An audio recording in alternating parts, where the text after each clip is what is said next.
Why reading is important.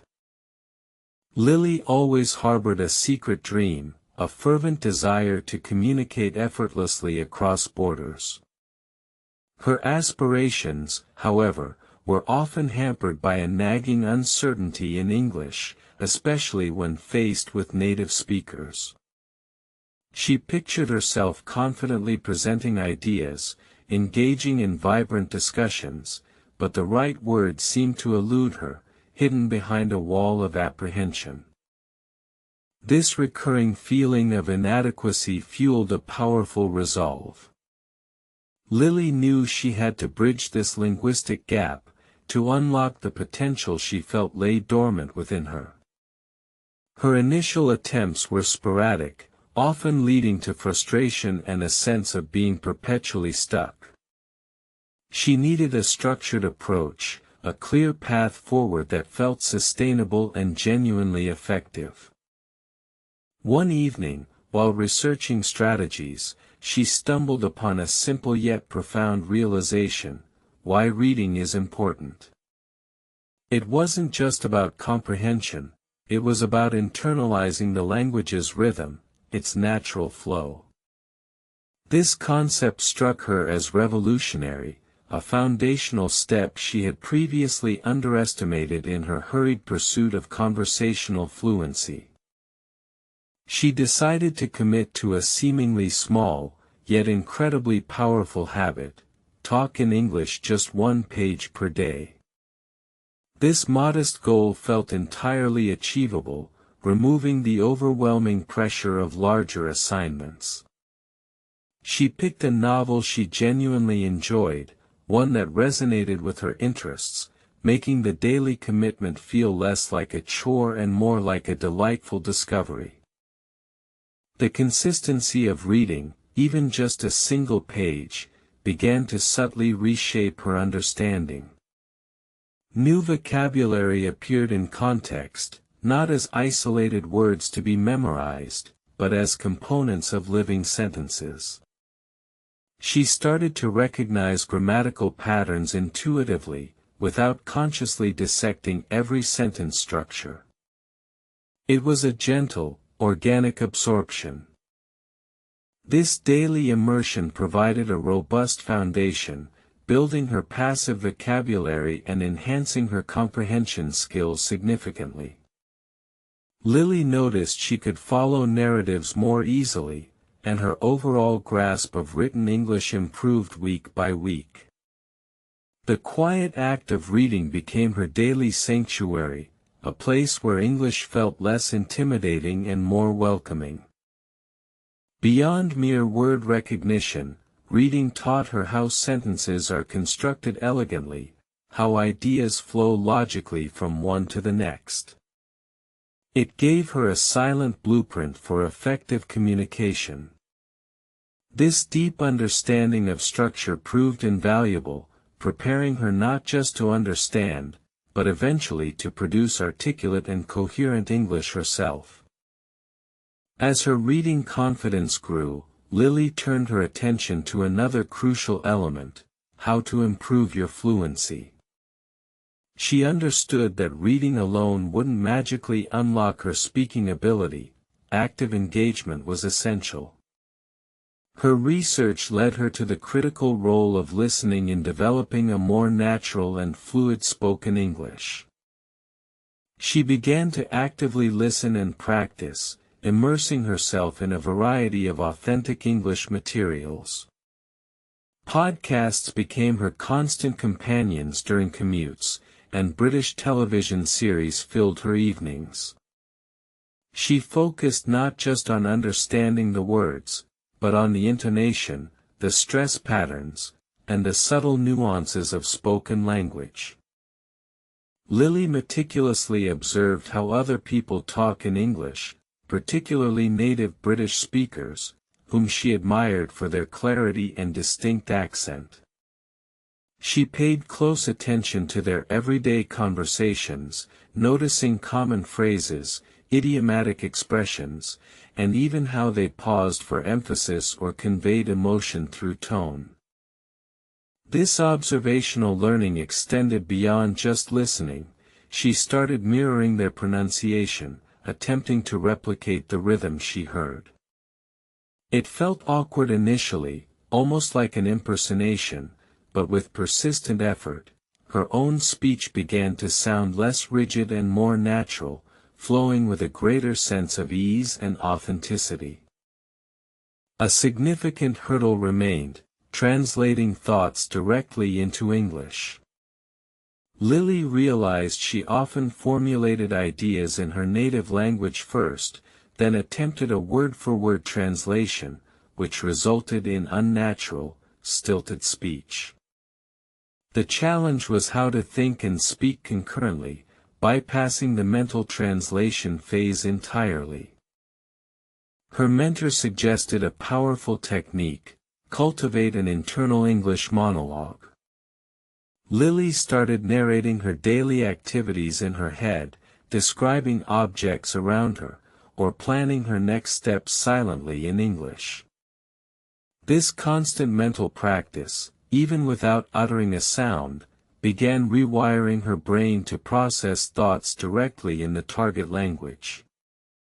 This internal thought process was painstaking at first, requiring conscious effort to avoid reverting to her native tongue. However, as days turned into weeks, the internal dialogue became more fluid, less effortful. She found herself formulating more complex ideas directly in English, a monumental step towards true fluency. To truly improve your fluency, she learned, required stepping out of her comfort zone. The internal practice was invaluable, but spoken practice, even imperfectly, was non-negotiable. She needed to vocalize the thoughts she was now so adept at forming mentally, transitioning from passive understanding to active production. Her first step for talking began with simple self-talk. She would record herself discussing a topic, then listen back critically, identifying areas for improvement in pronunciation and grammar. It felt peculiar initially, conversing with herself, but it provided a safe, judgment-free environment to experiment with her burgeoning speaking skills. Next, she sought out online language exchange partners, specifically targeting those who were native British English speakers. The initial conversations were nerve-wracking, filled with hesitations and fumbles, yet each interaction chipped away at her anxiety, gradually building her confidence to engage in real-time dialogue. She focused on specific fluency drills, shadowing native speakers, repeating phrases after them, and summarizing articles aloud. These exercises trained her mouth and brain to work in unison, reducing the pauses and ums and ahs that previously plagued her speech. Consistency was absolutely key in this repetitive practice. The English study plan for talking she developed was meticulous yet flexible. Every day had a dedicated block for English, broken down into reading, listening, and speaking components. This structured approach prevented procrastination and ensured continuous, incremental progress across all essential language skills. Her daily routine was sacred. Mornings began with the 1 page per day reading, fueling her brain with new input. Midday breaks were for listening to British podcasts, immersing herself in authentic spoken English, tuning her ear to different accents and intonations prevalent across the UK. Evenings were reserved for active speaking practice. Sometimes it was self-recording, sometimes a scheduled call with a language partner, or even just describing her day aloud to an imaginary listener. This comprehensive daily engagement ensured no skill area was neglected, fostering balanced development. Lily embraced the idea of a holistic way of learning English. It wasn't about isolated grammar drills or endless vocabulary lists anymore. It was about creating an immersive environment where English was woven into the fabric of her daily life, making the learning process feel organic and less like a tedious academic task. She understood that consistent exposure was paramount. By integrating English into her routine, from reading product labels to watching documentaries, she ensured that her brain was constantly processing the language, even outside of formal study sessions. This pervasive presence accelerated her learning curve dramatically. The emphasis on British English was a conscious choice. She loved the particular nuances, the distinctive vocabulary, and the refined pronunciation. To truly immerse herself, she began seeking out more specific British media, from classic literature to modern television shows, deepening her connection to the dialect. She noticed how British people often use subtle humor, indirectness, and specific politeness markers. These observations guided her own communication, allowing her to adapt her style to sound more natural and culturally appropriate when interacting with British speakers. It was about more than just words, it was about cultural fluency. To truly, let's talk in British English, Lily started mimicking specific phrases and common expressions. Instead of, "How are you?" she'd try, "All right," or "How do you do?" She learned the difference between flat and apartment, and subway versus underground, delighting in these regional specificities. This deliberate focus on British English helped narrow her learning scope initially, providing a clear target and reducing potential confusion from exposure to multiple accents and dialects simultaneously. It gave her a specific goal, making her practice more targeted and therefore more effective in its execution. Her journey began with the crucial decision on how to take first step for talking. For Lily, this meant overcoming the paralyzing fear of making mistakes. She recognized that errors were not failures but essential stepping stones in the learning process, signals for growth and refinement. Her first spoken sentences were hesitant, filled with grammatical errors and awkward pauses. Yet, she persevered, understanding that perfection was an unrealistic initial goal. The objective was simply to communicate, to express herself, however imperfectly, and build momentum from that very first utterance. She learned to accept and even embrace her mistakes, viewing them as valuable feedback rather than sources of embarrassment. Each correction, whether from a language partner or self-reflection, brought her closer to accuracy and improved clarity in her spoken communication, reinforcing her learning process. Lily understood the power of listen and practice in a cyclical manner. She listened intently to native speakers, then practiced imitating them, then listened again to self-correct. This iterative process was fundamental to refining her pronunciation and intonation, making her speech increasingly native-like and confident. She diversified her listening sources, from BBC News to popular British sitcoms, exposing herself to various registers and contexts. This wide exposure helped her understand nuances of formal versus informal speech, expanding her communicative competence beyond just basic conversational exchanges. Her practice wasn't limited to structured exercises, it permeated her daily life. She would comment on news articles aloud, describe her cooking process in English, or even just narrate her grocery shopping trip to herself. This constant, low-stakes practice built naturalness. As weeks turned into months, the cumulative effect of her consistent efforts became undeniably apparent. The once daunting task of reading English texts now felt effortless, a natural part of her daily rhythm. She no longer had to actively search for words, they simply appeared. Her listening comprehension had soared.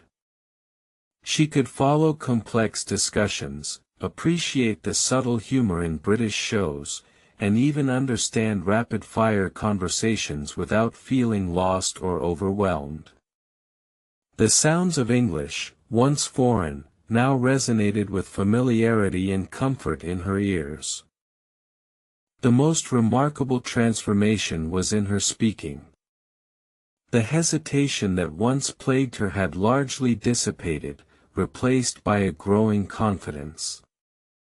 She could articulate her thoughts with greater fluidity, expressing nuanced ideas and engaging in spontaneous conversations without significant effort.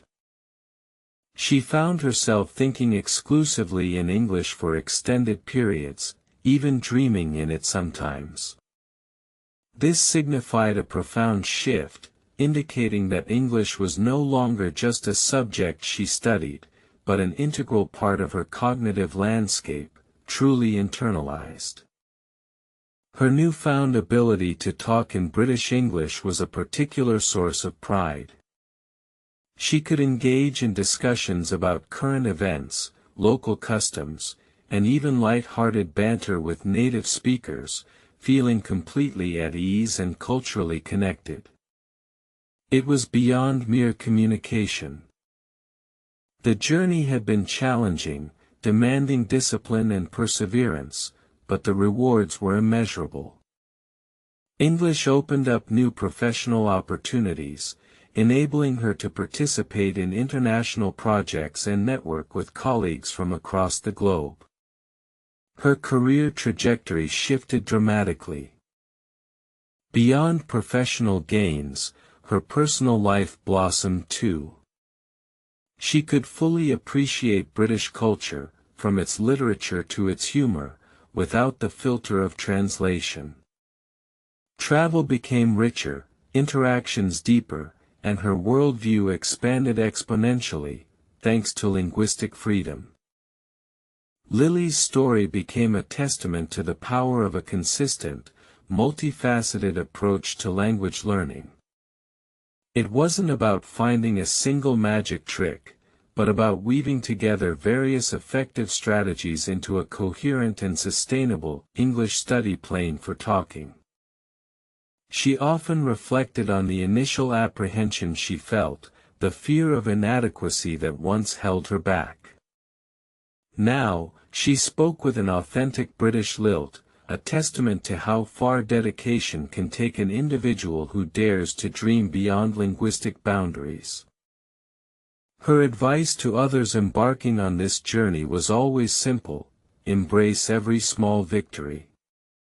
The one-page read, the 5-minute conversation, the successful understanding of a new idiom, these tiny triumphs accumulate into monumental progress over time, building momentum.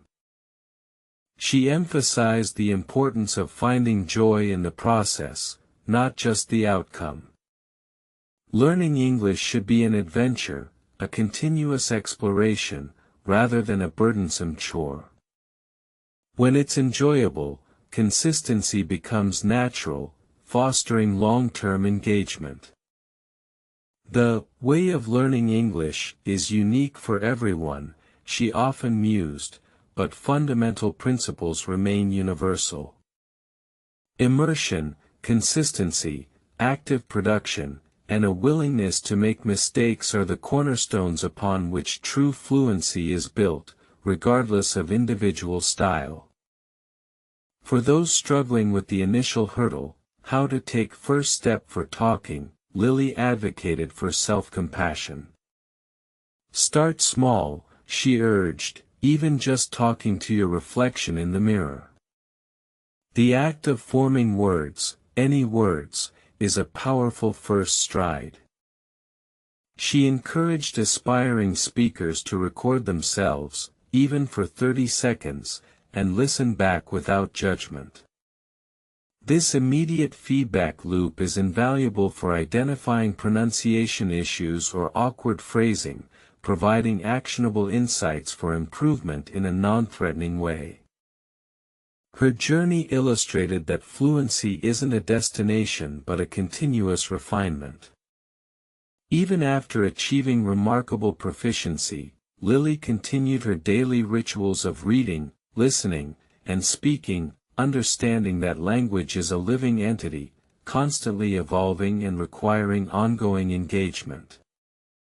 The British English accent she had meticulously cultivated brought her immense satisfaction. It connected her to a rich cultural heritage and allowed her to communicate with precision and flair, truly mastering the specific nuances she so admired in the dialect. She now regularly engaged in professional presentations and social gatherings where English was the primary language, effortlessly switching between formal and informal registers. Her confidence was palpable, her voice clear, a stark contrast to her hesitant beginnings. Lily often thought of her English study plane for talking as her personal flight path to success. Each component, from daily reading to active listening and brave speaking, represented a crucial engine pushing her forward, steadily towards her linguistic destination. This methodical approach demonstrated that fluency wasn't about talent, but about deliberate practice and unwavering dedication. Anyone, she believed, could achieve similar results by adopting a structured yet flexible learning routine and sticking to it religiously, day by day. She enjoyed watching others navigate their own English learning journeys, often sharing her tips, especially encouraging them to "let's talk in British English," if that was their preference, emphasizing the beauty of its distinct characteristics and expressions. Lily's transformation was more than just acquiring a new language, it was about transforming her entire outlook. She became more assertive, more adventurous, and more connected to the global community, all thanks to the power of confident English communication. Her advice was clear: never underestimate the cumulative power of small actions. A single-page read, a 5-minute listen, a brief conversation, these seemingly insignificant steps build an unstoppable momentum towards remarkable fluency over time, truly unlocking potential. So, why reading is important? It provides the bedrock. How to improve your fluency? Consistent, varied practice. How other people talk in English. Observe and mimic. How to think and speak. Internalize and vocalize. Talk in English just 1 page per day and listen and practice. Lily's story serves as an inspiring blueprint for anyone yearning to master English, particularly those attracted to the elegance of British English. It underscores that with commitment, strategic learning, and a willingness to embrace the journey, true linguistic mastery is absolutely within reach for everyone. Her success resonated deeply, showing that the way of learning English isn't a mystery but a series of actionable steps. The first step for talking is always the hardest, yet the most rewarding, setting you on a path to articulate self-expression and global connection, truly empowering. Now, standing confidently, Lily embodies the transformative power of language. Her voice, articulate and clear with a beautiful British inflection, is a living testament to her unwavering dedication and the simple, yet profound methods she diligently applied, proving fluency is attainable for all.